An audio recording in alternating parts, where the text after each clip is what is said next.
के शेयरों में आ गई गिरावट। और वो तब जब चलती मार्केट में एक कंपनी ने अपना रिजल्ट प्रस्तुत किया और भैया लाजमी ये रिजल्ट जो देख लेना इन्वेस्टमेंट कर देगा। देखो सर, आज की वीडियो अगर आप समझ जाएं, आज की वीडियो आपको समझ जाए, क्योंकि ये मैं बार बार आपको नहीं बता सकता, पर आज की वीडियो अगर आप ये समझ जाएं तो ये वाकई सुजलोन की वीडियो नहीं है, ये फिर सारे शेयरों के स्तर तक ले जा सकते हैं कि दूसरा उस साइकोलॉजी तक पहुंच नहीं पाता। बिल्कुल, जिस बंदे की साइकोलॉजी सिक्स सेंस सबसे तेज हो गई वो बाजार के अंदर भैया सरवाइव करने के ऊपर एक न्यूज आ रही है। ये जो न्यूज है लग रही है निगेटिव, अगर ये पूरी हो जाएगी तो ये हो जाएगी पॉजिटिव।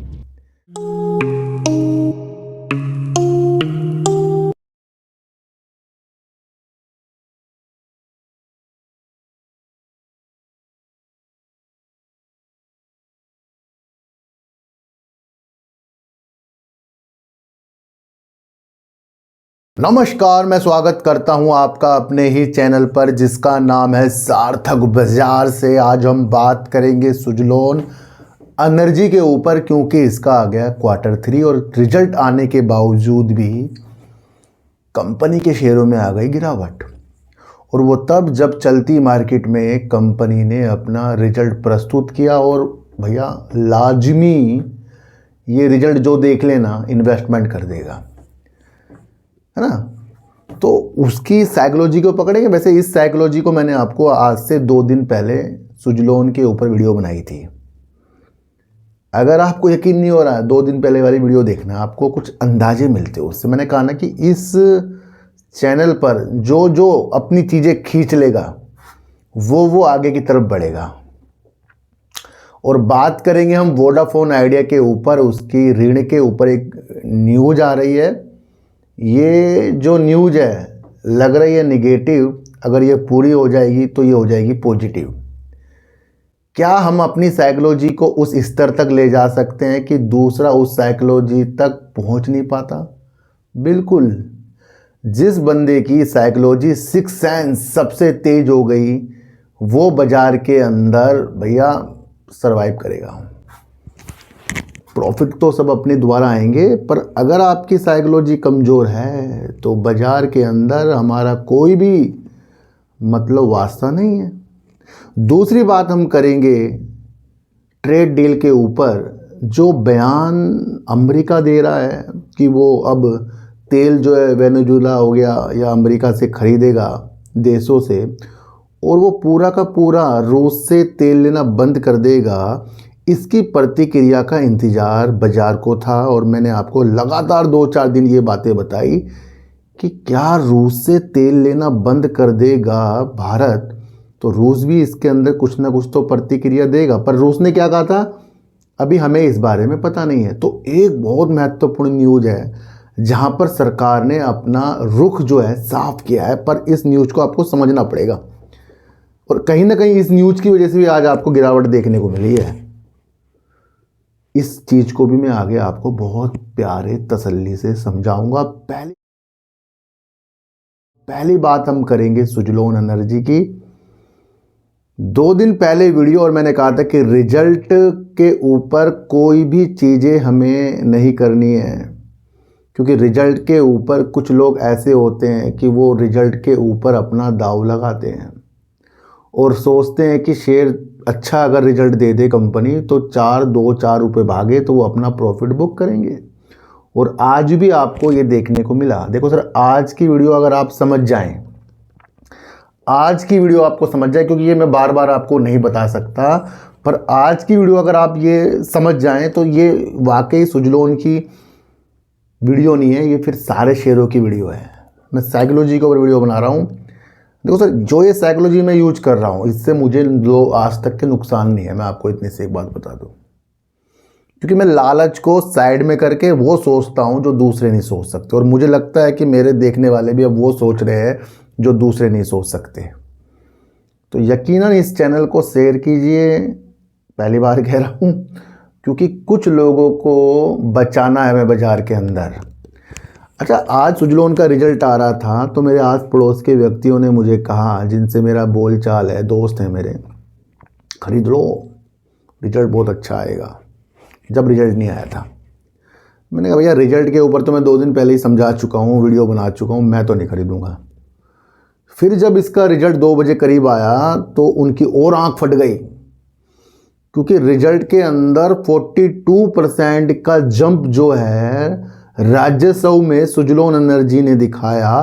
साल दर साल 42% का राजस्व, यानी कि जिस कंपनी की सेल बढ़ रही है लाजमी उसके पास तो काम है और लाजमी वो फ्यूचर में सरवाइव कर पाएगी। काम के प्रति मैं अभी भी बता रहा हूं, सुजलोन में जिस हिसाब का रिजल्ट है कोई भी प्रॉब्लम नहीं है। बस प्रॉब्लम कहाँ गई है, शेयर प्राइस गिर गया। तो जब इसका रिजल्ट चलती मार्केट में आया, यकीनन मेरे दोस्तों ने खरीद लिया होगा, इसे 100% खरीदा होगा, क्योंकि ये जो रिजल्ट है ना, देखने के बाद ना किसी के पैसे होंगे ना, कदम नहीं रुकेंगे उसके, वो तो खरीदेगा इसको। क्या हुआ देखने को मिला, जैसे ही रिजल्ट इसका आने वाला था उससे पहले ही इसके अंदर थोड़ी बहुत गिरावट आने शुरू हो गई और लगातार जब रिजल्ट आया ये थोड़ा सा और गिर गया।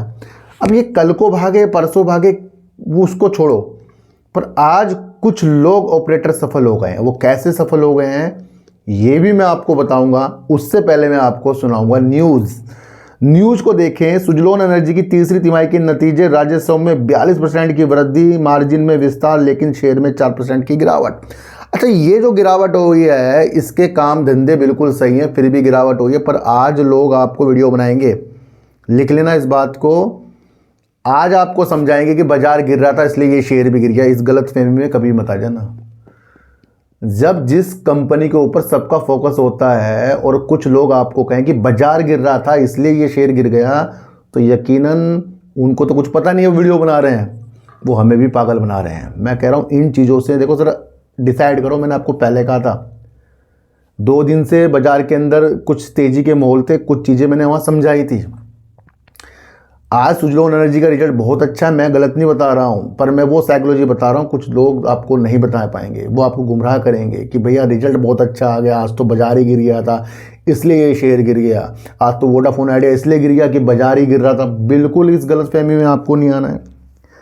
दोस्तों, कंपनी के अंदर अगर हम देखें तो कंपनी के पास इस तिमाही के अंत तक, दिसंबर के अंत तक अगर हम देखें तो कंपनी के पास 6.4 गीगावाट की ऑर्डर बुक है। क्या है ये एक पॉजिटिव संकेत है, जिसमें कंपनी ने अभी तक का सबसे ज़्यादा अपना डिलीवरी की है, यानी कि अपने काम को निष्पादन किया है, पहुंचाया है 617 मेगावाट। यानी कि कंपनी के पास अपने काम को पूरा करने की भरपूर क्षमता है, तभी तो इतना अच्छा रिजल्ट आया। और 6.4 गीगावाट की ऑर्डर बुक, यानी कि इस पे सालों भर का काम हो गया, और भी ऑर्डर इसे मिलेंगे, तो ये भी आप समझ कर चल सकते हैं। दूसरा अगर मैं आपको बताऊं तो इसके अंदर से एक आवाज़ आएगी, 30 वर्षों में अब तक की सबसे अधिक डिलीवरी के बावजूद तिमाही के लिए हमारा क्लोजिंग ऑर्डर बुक 6.4 गीगावाट है। ये कौन बता रहा है, अंदर के आदमी बता रहे हैं, नाम आप खुद पढ़ सकते हैं। दूसरा इसके अंदर एक चीज़ मैं आपको और बताऊं, कंपनी के द्वारा कहा जा रहा है कि उन्होंने आगे कहा कि 25 गीगावाट से अधिक की हमारी परियोजना विकास पाइपलाइन भी इस रणनीति की ओर आगे बढ़ रही है। यानी कि इनके पास बहुत ज़्यादा काम है जो चल रहे हैं, जो 25 गीगावाट तक की क्षमता को दर्शा रहे हैं। ये बहुत बढ़िया चीज़ है और कंपनी कह रही है कि उनको आगे का विकास बहुत अच्छा दिख रहा है, क्योंकि कंपनी ने अपने कार्यों को हमारे सामने रखा। पर बावजूद इसके शेयर आज आपको गिरने को देखने को मिला। लगभग अगर हम देखें अपने हाई से अगर स्थितियों को देखें तो कंपनी का शेयर जो 84 जिसे लिखा है इसने अपने हाई लगाए थे, उससे करीब करीब 50% शेयर नीचे है। और वो तब जब कंपनी ने इतना अच्छा खासा रिजल्ट दिया। मैं आपको इतनी सी एक बात बता दूं, और वो तब इतनी गिरावट देखने को मिली जब 2 बड़े ब्रोकरेज फर्म ने, मोतीलाल ओसवाल और जेएम फाइनेंशियल ने करीब करीब 74-70 रुपये के इसके टारगेट दिए थे। अब मैं आपको सिखाऊंगा साइकोलॉजी, क्या होती है वो चीज़ जिसे हम समझ नहीं पाते। सबसे पहले इसके रिजल्ट की तरफ बढ़ेंगे और देखेंगे कि दिसंबर 2024 में, यहाँ साइकोलॉजी नहीं लगेगी, आगे लगेगी। दिसंबर 2024 में कंपनी ने 2,975 करोड़ की सेल की है, 388 करोड़ का कंपनी ने प्रॉफिट किया है। कंपनी की जो अदर इनकम है इतनी ज़्यादा नहीं होती, 28, 35, 33, 37, 23, यानी कि अदर इनकम कंपनी ज़्यादा नहीं करती है। पूर्णतया जो वर्क करती है अपने पवन टरबाइन की विकसित चीज़ों के साथ करती है, ये आप समझ कर चलना। कंपनी के पहले भी काफ़ी आप अच्छे खासे आपको प्रॉफिट देखने को मिले जो 1280 करोड़ के। लेकिन एक चीज़ समझना आप कि यहाँ पर कंपनी ने इतना ज़्यादा एक्सपेंस नहीं किया था जो जितना ज़्यादा एक्सपेंस इस बार कंपनी ने किया है। तो 4236 करोड़ की सेल, करीब करीब 42% का उछाल आया। बहुत बढ़िया होती है ये चीज़। और 3498 करोड़ का कंपनी ने एक्सपेंस किया है, लाजमी ज़्यादा है। लेकिन जब कंपनी अपने राजस्व को इतना बढ़ा रही है तो वो अपने काम को आगे बढ़ाने के लिए उसको चाहिए पैसा, और वो पैसा खर्च कर रही है। और वो क्या दिखेगा, वो एक्सपेंस में दिखेगा। तो ये एक अच्छी चीज़ होती है कि जो बढ़ती हुई कंपनी अपने राजस्व को बढ़ा रही है, अपने काम को बढ़ा रही है, ऑर्डर जीते जा रही है, तो भैया वो उसमें खर्च भी तो करेगी ना। तो कंपनी उस हिसाब से खर्च किया। तो करीब करीब अगर हम देखें तो 15% करीब का अभी भी साल दर साल कंपनी के प्रॉफिट में जंप है जो 445 करोड़ का है। तो यहाँ तो आपको चीज़ें समझ में आ गई। देखो सर, मैं आपको एक चीज़ बताऊँ कि कुछ लोग कह रहे हैं कि रिजल्ट बहुत अच्छा आएगा, शेयर भाग जाएगा।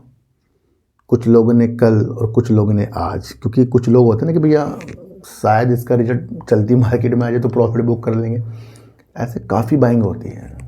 यानी कि कल भी कंपनी के अंदर काफ़ी बाइंग हुई, आज भी कंपनी के अंदर काफ़ी बाइंग हुई। जब कोई अपनी होल्डिंग कुछ दिन पहले बना ले और एक ऐसी न्यूज आपके सामने आए कि कंपनी ने धमाकेदार प्रॉफिट कर दिया, तो क्या हुआ, बहुत पैसा, समझते हैं ना, बहुत पैसा उस शेयर पर लगेगा। अब यहाँ किसको आसानी हो रही है, जिसने पहले होल्डिंग लेकर बैठी होगी। अभी कुछ दिन पहले की बात बता रहा हूँ मैं, पहले की बात नहीं बता रहा हूँ, क्योंकि शेयर के अंदर अभी हाल ही के अंदर आपको जो तेज़ी देखने को मिली है, करीब करीब 5 रुपये की उछाल है। उस वक्त किसी ने इस चीज़ को भापा और बड़े बड़े ऑपरेटर इसके अंदर पहले होल्डिंग लेकर बैठे हैं। कैसे पता लग रहा है, देखो सर, एक चीज़ मैं आपको बताऊं कि अगर हम 23 जनवरी का इसके अंदर हिसाब किताब देखें तो उस वक्त कंपनी का शेयर 45 रुपये 70 पैसे का था। 23 जनवरी से खरीदारी चल रही है, उतार चढ़ाव के साथ चल रही है। धीरे धीरे धीरे ये चीज़ें बढ़ती गई और शेयर को आज 50 रुपये तक लाकर धक दिया। अब ये इतनी बाइंग जो 23 जनवरी से लेकर उसके बाद थोड़ी थोड़ी लेकर बैठे होंगे, उनको आज मौका मिला है इसमें से एग्जिट करने का। क्यों, क्योंकि बहुत सी चीज़ बाइंग की तरफ आएगी और इनको निकलने का मौका मिलेगा। तो कुछ लोग सोचते हैं कि रिजल्ट से एक दिन पहले लेकर शेयर अगले दिन बेचूंगा, और कुछ लोग सोचते हैं, वो बड़े माइंडेड लोग होते हैं, वो बहुत पहले लेते हैं और फिर वो रिजल्ट के दिन निकलते हैं। वरना अगर इतनी बाइंग हो रही थी तो फिर आज शेयर नीचे क्यों है, क्योंकि फिर कोई बड़ा प्लेयर बेच रहा था। कुछ लोग कहेंगे कि पब्लिक के शेयर खरीदने से शेयर प्राइस ऊपर चल जाएगा, पब्लिक के शेयर बेचने से नीचे आ जाएगा। ये भ्रमित चीज़ है। अगर इतनी ज़्यादा चीज़ें होती तो आज पब्लिक तो खरीद ही रही है, पर साथ साथ कोई चीज़ बेच रहा है। यही चीज़ मुझे आपको बतानी है कि कभी भी रिजल्ट पर दाव नहीं लगाने हैं। रिजल्ट के ऊपर तो मलाई लपेट के ले गया कोई। अब इस रिजल्ट से इसका फ्यूचर दिख रहा है और वो दिख रहा है ब्राइट। इस रिजल्ट को देखकर कोई इसका फ्यूचर ब्राइट ना देखे तो फिर वो काम की चीज़ नहीं है। मैं आपको क्या कहा, 2 दिन पहले की वीडियो उठाना और कहा था कि फ्यूचर का शेयर है, 30 तक हमारे लक्ष्य हैं, उससे पहले कई उतार चढ़ाव चीज़ों के साथ होंगे। यही चीज़ मैंने आपको वेदांता पे बताई थी। मैंने कहा डीमर्जर वाली स्थितियाँ हो चुकी हैं, मेटल के रेट ऊपर नीचे हो, उससे शेयर चलेगा। डीमर्जर की स्थितियाँ अब मई के मध्यम में होगी, तो हमारे पास 3 महीने वेदांता के लिए है, तो वहाँ बहुत उतार चढ़ाव चलेंगे। क्या हो रहा है, वैसे ही हो रहा है। कल मैंने आपको आर पावर, आर इंफ्रा के ऊपर तब चीज़ें बताई जब उसके अंदर वो न्यूज़ निकल कर आई, और वो तब जब दोनों कंपनियों के अंदर तेज़ी थी। पर वो न्यूज़ कल बताई, आज उस स्थितियों को देख लीजिए क्या हुआ। एक में लोअर सर्किट लग गया, एक में गिरावट हो गई है, और वो बहुत बड़ी न्यूज़ थी। पर ये न्यूज़ आर पावर के साथ बहुत दिनों से चल रही थी। तो भैया कहाँ हमारी साइकोलॉजी में कमी रह रही है, कहाँ हमारे अध्ययन में कमी रह रही है। अच्छा, वो अलग चीज़ है कि 1-2 दिन तेज़ी आ जाए तो फिर लोग उल्टे सीधे कमेंट कर दें, पर मैं उसमें कभी गुमराह नहीं होता। मैं कभी तेज़ में गुमराह नहीं होऊंगा, ये मैं आपको बता दूं। तो ये छोटी सी साइकोलॉजी थी। जहां हम रिजल्ट के लिए कहते हैं हम खरीदे, तो वहाँ रिजल्ट के लिए किसी ने अपनी चीज़ों को बेचा और बड़े तगड़े तरीके से बेचा है। और जिस वक्त 2 दिन पहले मैंने आपके लिए एक वीडियो बनाई थी, 2-3 दिन पहले वीडियो बनाई थी, और मैंने आपको बताया था कि मैंने कहा भैया अगर इसको भागना होता तो 59 रुपये में था ये शेयर, जब इसने 3800 करोड़ रुपए की सेल की थी। क्या हुआ वहाँ से चीज़ें तो नहीं दिखी, पर लोगों ने आपको गुमराह करा हुआ। तो मैं तो कह रहा हूँ कि भैया वीडियो देखना बंद कर दो, पर देखो उसकी जो चीज़ आपको समझ में आ रही है, जो आपको खरीदने बेचने की स्थितियाँ ना बताता हो भैया उस स्थितियों को देखो। वरना एक एक बंदा 10-10 वीडियो बना रहा है, 15-15 वीडियो एक एक दिन में बना के रख रहा है। क्यों रख रहा है भैया? और कुछ काम नहीं है। सुबह से लेकर रात तक के 12 तक वीडियो बन रही है, उनके पास फिर दूसरा काम नहीं है। तो ये समझो यहाँ लोग आपको पढ़ा कर जा रहे हैं, पर वो आपको लुटवा कर जा रहे हैं। इसलिए रिजल्ट को रख दो आप साइड में, काम देखो, काम क्या कर रहा है सुजलोन, क्या उसमें अच्छा निकल रहा है, तो वहाँ से एक फ्यूचर बन रहा है। मैंने को क्या कहा, यहाँ सब एक दूसरे के पैसे के पीछे पड़े हैं। ये प्लानिंग 23 जनवरी से हो गई बड़े बड़े प्लेयरों की, आज उनके तो एग्जिट किए उन्होंने, है ना। तो ये बहुत आसान तरीके हैं, पर फिर कह रहा हूँ कुछ लोग नहीं समझेंगे, कुछ समझेंगे, फिर कुछ ऐसे आएंगे, कुछ अलग अलग नीतियों के साथ आएंगे। इसी के साथ करते हैं वोडाफोन आइडिया की बात। वोडाफोन आइडिया को चाहिए पैसा, और पैसा इसलिए कि उसको भैया आगे के विस्तार की योजना बनानी है। एक न्यूज़ निकल कर आ रही है, वोडाफोन आइडिया के 35,000 करोड़ रुपए के ऋण आवेदन पर ऋणदाताओं की ओर से नए सिरे से जांच पड़ताल शुरू हो गई है। वोडाफोन आइडिया ने 35,000 करोड़ रुपए के लिए आवेदन करे हैं ऋणदाताओं के पास, बैंकों के पास, निवेशकों के पास कि हमें इतना पैसा चाहिए। और ये न्यूज़ अब लग रही है निगेटिव। क्यों? क्योंकि इसके अंदर जो ऋणदाता, जो बैंक है, जो भी लोन देना चाहते हैं, जो भी पैसा देना चाहते हैं, उन्होंने नए सिरे से शुरुआत कर दी है, जांच कर रहे हैं। किस लिए? क्योंकि 2 प्लेयर तो यहाँ बैठे हैं, जियो एयरटेल, उनसे प्रतिस्पर्धा ये कर सकता नहीं कर सकता, समझते जाना। बहुत अच्छी न्यूज़ बता रहा हूँ मैं आपको। संकटग्रस्त दूरसंचार ऑपरेटर वोडाफोन आइडिया लिमिटेड के ऋणदाता कंपनी के स्पेक्ट्रम बकाया, क्या कह रहे हैं ऋणदाता कि इस पे स्पेक्ट्रम बकाया भी है, ग्राहकों की संख्या कम भी हो रही है, कम हो रही है, कमजोर उपयोगीकर्ता राजस्व की जांच कर रहे हैं ताकि 35,000 करोड़ रुपए के नए ऋण के लिए उसके अनुरोध पर निर्णय लिया जा सके। इस चर्चा में शामिल एक व्यक्ति ने इस जानकारी दी। थोड़ा सा और पढ़ूंगा। सरकार द्वारा एजीआर बकाये पर राहत दिए जाने के बावजूद ऋणदाता स्पेक्ट्रम ऋण और कंपनी की जियो और एयरटेल के साथ प्रतिस्पर्धा करने की क्षमता को लेकर चिंतित है, क्योंकि इसका आरपीयू कम है और इसमें 5G की कमी है। और ये सारे डिस्कशन मैंने आज से नहीं, बहुत पहले से किए हैं। अच्छा, यहाँ एक न्यूज़ निकल कर आ रही है, इसी को समझना, मैं इसको समझा रहा हूँ। यहाँ जो आवेदन वोडाफोन आइडिया ने किए उसकी जांच पड़ताल तो वो कंपनियां, वो लोन देने वाली चीज़ें कर रही हैं कि क्या ये चीज़ें सही हैं या नहीं है। यहाँ से ये निगेटिव हो रहा है, यहाँ से निगेटिव हो गया। आगे जाकर इन्होंने अगर लोन दे दिया, क्या हो जाएगा? पॉजिटिव हो जाएगा। तो ये 2 तरफे वाली न्यूज़ है, थोड़ा सा आपको ये समझा कर चलना था। अच्छा, अब हम बात करेंगे, रूस जो है कह रहा है कि हमें अभी ऐसी कोई प्रतिक्रिया सरकार से नहीं मिली कि उन्होंने पूरा तेल बंद कर दिया हमारे से लेना। क्योंकि डोनाल्ड ट्रंप तो दावा कर रहे हैं कि भैया 500 अरब डॉलर का निवेश और तेल वहाँ से खरीदेंगे, वहाँ से बंद कर देंगे। मैं 25% का टैरिफ जो हटा दूंगा, 18% मैंने कर दिया है 25% के लिए। अब अगर भारत सरकार रूस से तेल लेना बंद ना करे तो क्या होगा? वो टैरिफ हटेगा? नहीं हटेगा। तो क्या है ये? जो अभी व्यापार डील के अंदर चीज़ हुई वो हुई है, पर एक मसला जो है टैरिफ वाला है वो अटका पड़ा है। और वो इस चीज़ से अटका पड़ा है कि भैया भारत भी तो कोई प्रतिक्रिया देगा ना। इस उपलक्ष्य में आज आपको फिर से उस चीज़ पे अंधेरे दिख गए जो कुछ दिन पहले आपको उजाले दिख रहे थे। तो इसलिए ये ना स्टेटमेंट में चलने वाली चीज़ें होती हैं।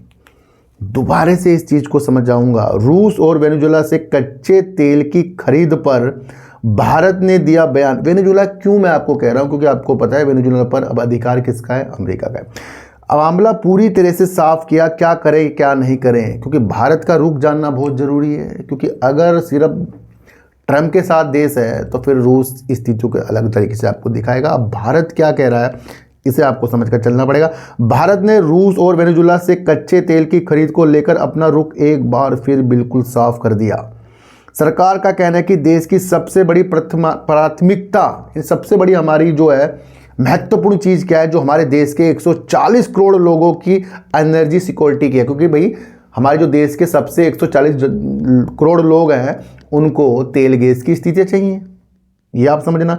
इस सोच के तहत भारत अलग अलग देशों से कच्चा तेल और गैस को सप्लाई के ऑप्शन लगातार तलाशता रहता है। यानी कि इसके लिए कहीं से कुछ सस्ता मिल जाए, कोई अच्छा मिल जाए, तो भारत जो है अलग अलग जहाँ से तेल और गैस मिलता है उसके ऑप्शन तलाशता है।